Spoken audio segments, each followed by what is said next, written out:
Baiklah, kelompok akan menjelaskan tutorial cara membuat regresi berganda di eViews. Pertama-tama kita cari dulu judul kita, apa yang mau kita cari. Ya, judul yang kelompok akan cari: pengaruh ekspor dan impor terhadap laju pertumbuhan ekonomi di Sumatera Utara. Baiklah, sebelum itu kita mencari dulu grand teorinya, bahwa ekspor memiliki hubungan positif dengan pertumbuhan ekonomi. Yang kedua, bahwa impor memiliki hubungan negatif dengan pertumbuhan ekonomi. Semakin tinggi impor, maka pertumbuhan ekonomi semakin berkurang. Yang ketiga, terdapat pengaruh signifikan ekspor dan impor terhadap laju pertumbuhan ekonomi di Provinsi Sumatera Utara. Baiklah, mari kita buka eViews kita. Kita klik open foreign. Karena bentuk saya ada bentuk langsung Excel, maka kita buka auto 1. Kita klik next, finish, no. Baru kita pilih quick estimate equation. Kita masukkan variabel terikatnya LPE C. Baru itu kita masukkan variabel bebasnya EPR IMP. Baru kita klik OK. Nah, sudah keluar, muncul yang kita telah olah tadi. Ini dia.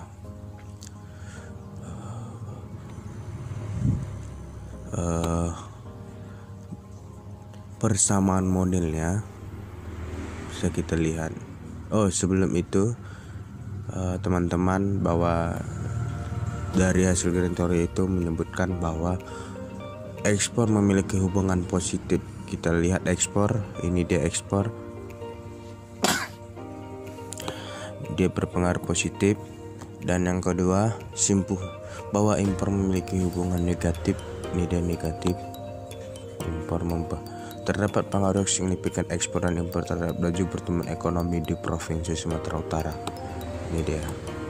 Baik, kita masuk ke persamaan model analisis.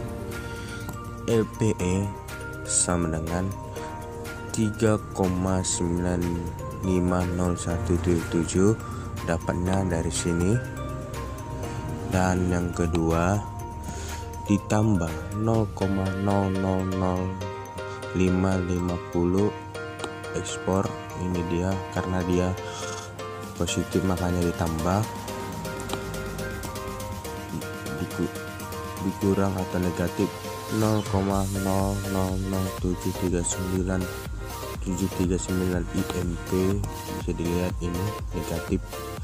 Maka persamaan modelnya, yang dimana konstanta sebesar 3,950177 menunjukkan bahwa variabel bebas seperti EPR dan impor adalah konstan, maka LPE akan tetap banyak sebanyak 3,950177.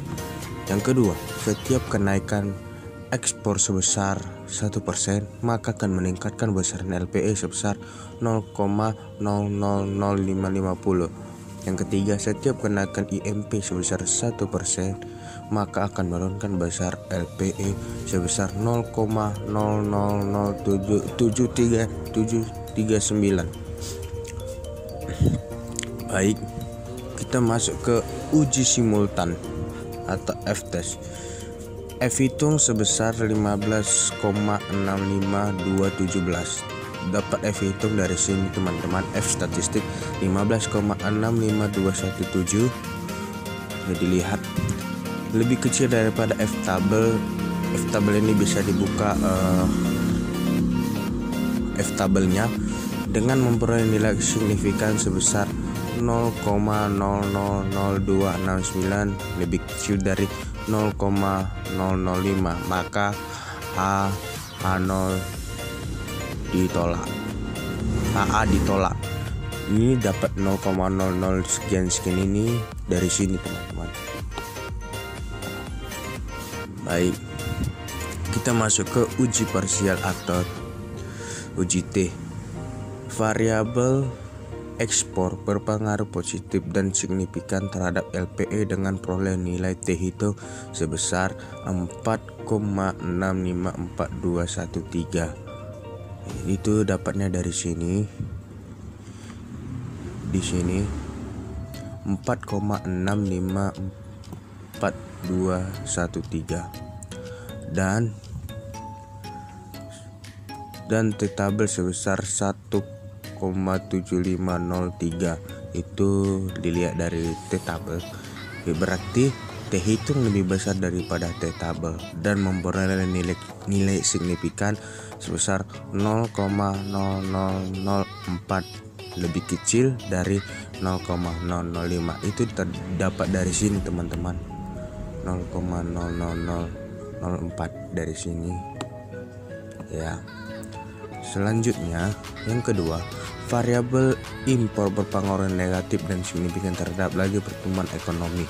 Perolehan nilai T hitung sebesar 3,271,273. Dilihat dari sini 3,271,273.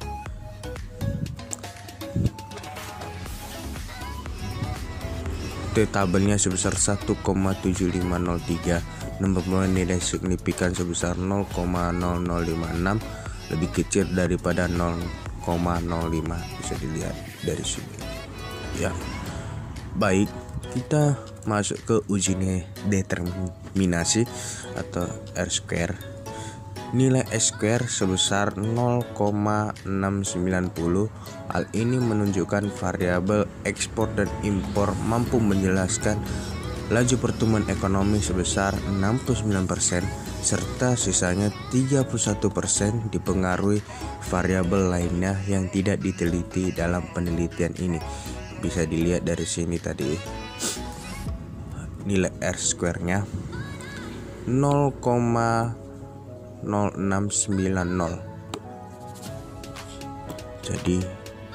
Jadi hal ini menunjukkan bahwa variabel ekspor dan impor mampu menjelaskan laju pertumbuhan ekonomi sebesar 69% serta sisanya 31% dipengaruhi variabel lainnya yang tidak diteliti dalam penelitian ini. Baik, kita masuk ke uji normalitas. Uji normalitas secara tutorialnya. Uji normalitas, kita klik view, masuk ke residual, masuk ke histogram normality test. Kita di sini melihat bahwa apakah data kita itu normal atau tidak. Kita tekan iya. Ini teman-teman, jika kita melihat data kita normal atau tidak dilihat dari nilai probability-nya sebesar 0,822 sekian. Bisa kita lihat ini 0,8222834. Nilai probability-nya lebih besar daripada 0,05, 0,08222834 lebih besar dari 0,05, maka data tersebut normal. Data yang saya olah datanya normal. Baik, kita masuk pada uji multicollinearity, di mana cara pengolahannya klik view, kita masuk ke koefisien diagnostis, kita masuk ke variance inflation factor. Ini bisa dilihat, ini kita melihatnya dari nilai fifth-nya, criteria fifth. Baik, uji normalitas ini tadi teman-teman hasil olahan kita.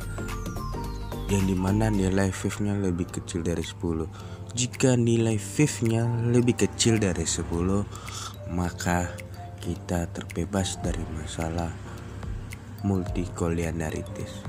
Ini kita lihat, ini 8, berarti masih aman, masih di bawah 10.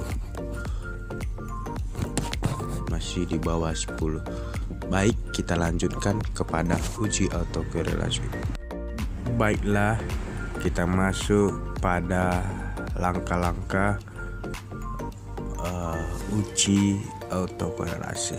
Kita klik view, kita masuk ke residual diagnostics, kita pilih serial correlation LM test, kita elect to include method, biarkan saja 2. Baik, inilah hasil outputnya, bisa dilihat Briggs Godfrey serial correlation LM test. Ini hasilnya teman-teman. Baik, interpretasinya, jika nilai probability chi-square-nya lebih besar daripada 0,05, maka terbebas dari masalah autokorelasi. Baik, kita lihat nilai probability chi-square-nya sebesar 0,6825. Ini kita lihat, berarti dia lebih besar daripada 0,05. 0,6825 lebih besar daripada 0,05, maka terbebas dari masalah autokorelasi. Baiklah, sekian tutorial yang kami buat, kurang dan lebihnya kami mohon maaf. Terima kasih.